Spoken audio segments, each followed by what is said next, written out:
Human sa gihimong public hearing sa application para sa pag-aproba sa Energy Supply Agreement kon ESA tali sa Agusan del Norte Cooperative ug Therma Marine Incorporated.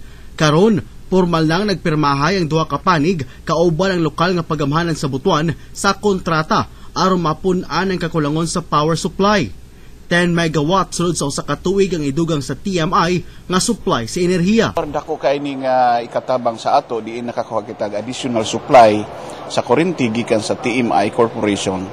Tungod kay atong nasayran sa mga pila ka buwan mga laging tuig nga nakaagong kita mga brownouts tungod kay kulang na gyud ang supply sa kuryente nga na-produce sa napukor. Tungod niini, kampante na si Ginang Jonalyn Salino nga tag-iya og tindahan nga dili na niini masinate ang kada adlaw nga brownout kaniadto.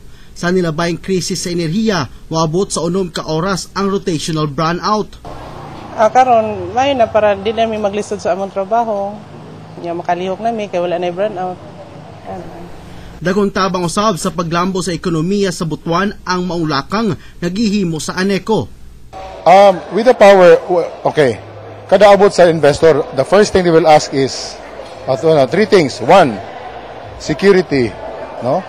Second, business friendliness, and third, do you have enough power and energy? So with that, I think efficient man kita, supply, okay ra ang investor mabot. Pero dunay gamay nga pag-usbaw sa balay ranon sa kuryente tungod nining Energy Supply Agreement sa TMI.